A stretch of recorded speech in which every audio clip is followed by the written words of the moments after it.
அருள்மிகும் உண்ணாமலையம்மன் அண்ணாமலையார் இந்த சாமி ஆனப்பட்டது நல்லூர் ஆனக்காடு கிராமத்துக்கு பொதுவான சாமி.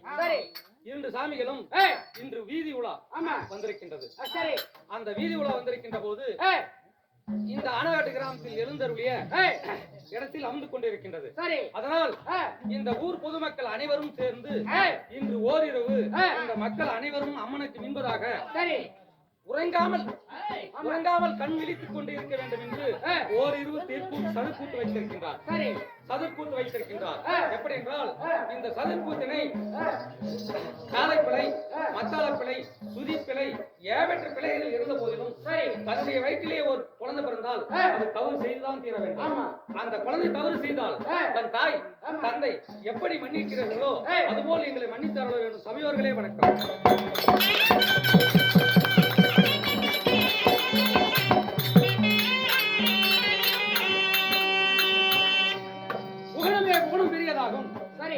புகணமே பெரியதாகும். புகணமே நான்முகன் படைப்பு. நான்முகனும் திருமால் யுத்தியல் புறந்தோன். திருமாலோ பார் கடலுக்குள் அடக்கம். பார் கடலோ ஆதிசேஷனுக்குள் அடக்கம். ஆதிசேஷனோ சத்தியம் சுண்டு விரல் மோதிரம். சத்தியோ சிவனுக்குள் அடக்கம். சிவனோ இந்த தொண்டருக்குள் அடக்கமாகட்டும். எப்படி என்றால் கதிரவன் கருண கையால் கடவுளை தொழுவான் பூக்கள். கதிரவன் கருண கையால் கடவுளை தொழுவான் பூக்கள்.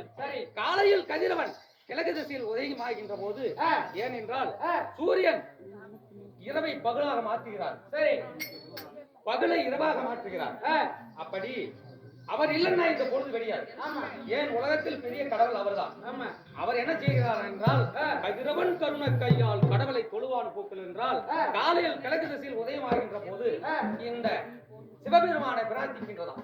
எப்படி சிவபெருமானை பிரார்த்திக்கின்றதாம்? காலையில் இழந்த உடனே காற்றாகப்பட்டது வீசுகின்றதா. வீசுகின்ற போது இந்த தலார் தலார் என்ற சத்தமும் அந்த இறைவனை வேண்டுகிறதா.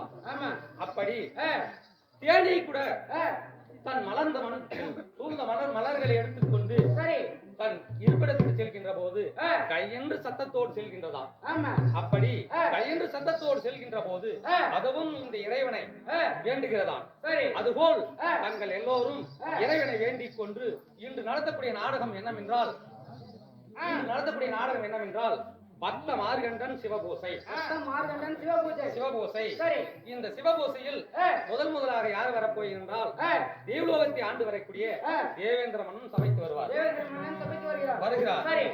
அதுக்கு முன்பதாகவே அவருடைய ஆச்சார வாச்சல் காட்டக்கூடிய கெட்டியகரன், கோமாளி, பப்போன் என்ற 3 ஞாபகம் படைத்த பப்போன் வரார்.